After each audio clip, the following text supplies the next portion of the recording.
Long time ago, in the village of Kori, there lived two friends who couldn't be more different from each other. Their names was Ejiro and Andase. Ejiro was a composed young boy whose father and mother were known throughout the village. Ejiro's father was rich, and so Ejiro didn't lack anything growing up as a child. Andase, on the other hand, was a cheerful young boy who was loved by all the villagers, although unlike his friend Ejiro, Andase's parents were poor and managed their daily living. Andase was a friend to all the villagers and everyone loved him. Andase, despite being poor, was always cheerful and would always lend a helping hand to anyone in need of it. As a result of this, he always ended up getting various gifts from the villagers.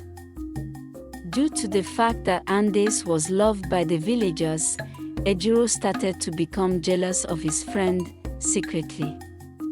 However, Ejiro never showed this in public and always pretended.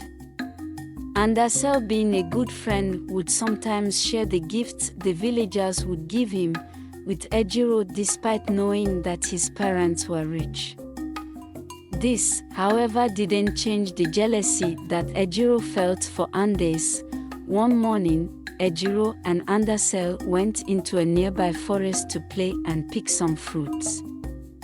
They both took a sack where they usually kept the fruit they had gathered. Andase convinced Ejiro that they should go deeper into the forest, further than they've ever been before.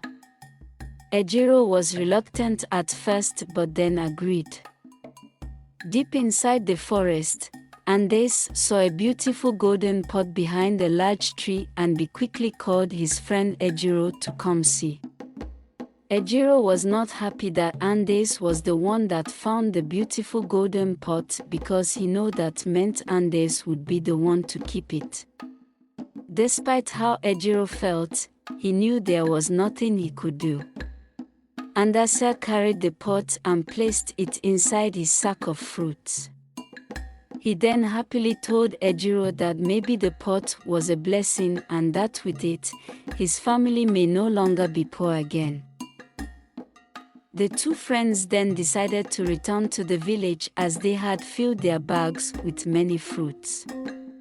On their way back, Ejiro complained to Andase that he was tired and that they should rest a little since they have been walking for a long time. Andase agreed and then relaxed on a tree and soon he fell asleep. As soon as Ejiro saw that Andase was asleep, he quickly opened Andase's sack of fruits and took the golden pot. He then opened his sack of fruits and placed the pot under the bottom of his sack so as to avoid suspicion. After a while, Ejiro woke Andase and told him that they should continue their journey. Soon, the boys arrived at the village. As soon as they arrived, Andase decided to check his bag to see if his pot was still intact, but behold, it was gone. Ejiro then comforted Andase and told him that someone might have seen their sack while they were both asleep and decided to steal the pot since it was more valuable than the fruits they had plucked. Andase was angry and deep in his heart he wished a great misfortune for anyone that had stolen his pot. The two friends then separated and went home. Ejiro, as soon as he got home, opened his cupboard and kept the pot hidden. Unknown to him that the pot of gold was not an ordinary pot. It was a mysterious magical pot that brought problems and bad omen. What Ejiro did not realize was that the pot belonged to whoever had found it and taken it. If the pot was taken from the person who found it, problems will immediately start to occur in that person's life. It didn't take very long. Ejiro was eating a delicious food that one of the servants had cooked when suddenly his father returned home looking disoriented and frustrated. The servants were worried and asked what had happened.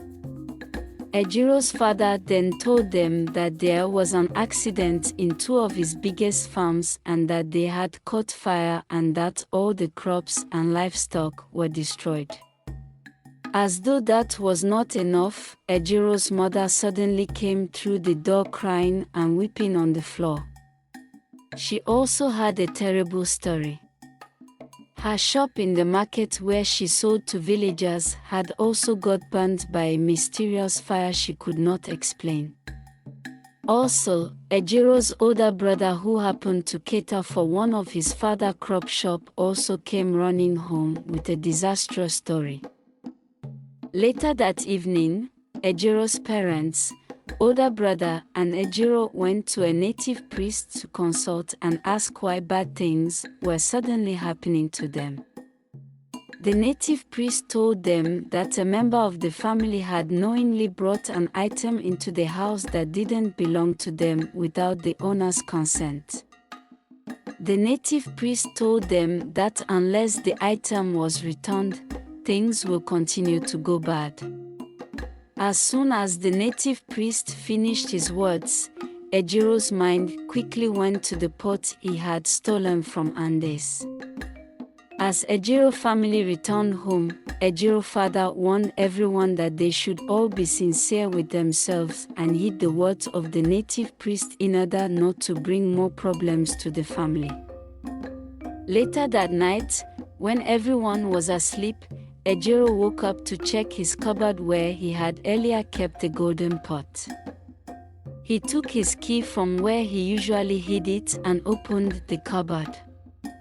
As the cupboard opened, Ejiro discovered that the pot was no longer there. Ejiro's heart began to beat fast and he was very confused. He knew that he was the only one that knew where he had always hid his key, so he was surprised how come the pot had disappeared when no one had opened his cupboard.